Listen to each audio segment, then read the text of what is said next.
السلام علیکم ورحمۃ اللہ وبرکاتہ۔ ناظرین کیسے ہیں؟ سامعین خوش ہیں؟ میری ہر دعا آپ کے لیے، اللہ آپ کو شاداب رکھے۔ ایک بادشاہ قریب المرگ تھا۔ اس نے اپنے ملک سے بہترین نجومیوں کو اور بہترین حکماء کو بلوایا اور ان سے پوچھا کہ بتاؤ میری کتنی عمر باقی ہے۔ تو جس نجومی نے دیکھا، حساب کیا، اس نے کہا بھی آپ تو مرنے والے ہیں۔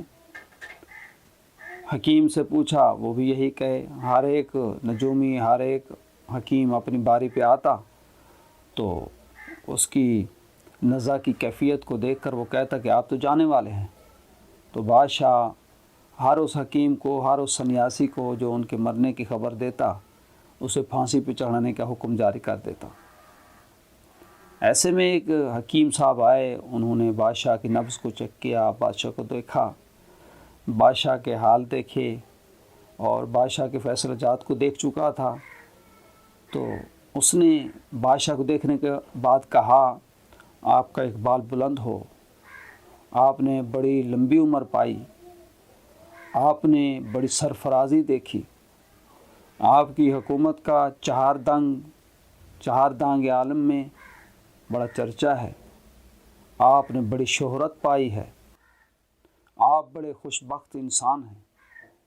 یعنی اس طرح اس کی تعریف کی، اس کے ماضی کے بارے میں ہی اسے اس کے کارناموں سے آگاہ کرتا رہا اور اس کی ہمت بندھاتا رہا اور اس کے گزرے خوبصورت سہانے اوقات کو یاد دلا کر اسے داد و تحسین پیش کرتا رہا۔ بادشاہ اتنا خوش ہوا کہ اسے بہت سارے مال و زر سے نوازا۔ حالانکہ اس نے تھوڑی دیر بعد مر جانا تھا، لیکن اس کے مرنے کی بات اس نے نہیں کی، الفاظ کا بہترین چناؤ کیا۔ تو ہمیں اپنی گفتگو میں الفاظ کا چناؤ کرنا چاہیے۔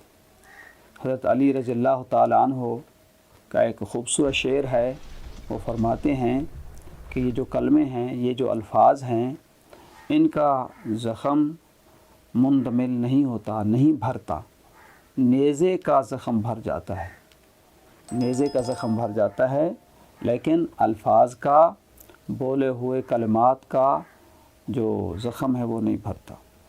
تو اس لیے ہمیں ہمیشہ الفاظ کا بہترین چناؤ، بہترین انتخاب کر کے گفتگو کرنی چاہیے۔ ہمارے بڑے تو یہ بھی کہتے تھے کہ میاں گوڑ نہ ڈو، گوڑ ورگی گال تک کرو۔ تو ہمیں اخلاص کے ساتھ، ہمیں بڑے چاہت کے ساتھ، ہمیں بہت پیار کے ساتھ، ہمارے نبی کی سنت ہے پیار سے بولنا، خلوص سے بولنا، اچھے نپے جچے الفاظ کے ساتھ بولنا۔ احادیث میں آیا ہے، ہمارے نبی صلی اللہ تعالی وسلم جب گفتگو فرماتے، ان کے الفاظ میں اس طرح یعنی فصیح اللسانی ہوتی، الفاظ کو اس طرح ادا کرتے کہ اگر کوئی گننا چاہتا تو آپ کے الفاظ کو گن لیتا۔ اتنی تیز، یعنی ہم تو اتنی تیز سے بولتے ہیں، ہمیں اپنے ہوش بھی نہیں رہتے۔ تو اس لیے ہمیں اپنے الفاظ کو سوچ کر، سمجھ کر، بہترین انتخاب کے ساتھ بولنا چاہیے۔ اللہ ہمارے گھروں میں الفاظ کی وجہ سے جو جھگڑے ہیں ان کو ختم فرمائیں اور ہمیں حضور صلی اللہ تعالی وسلم کی مبارک سیرت پر عمل کی توفیق نصیب فرمائیں۔ بہت شکریہ۔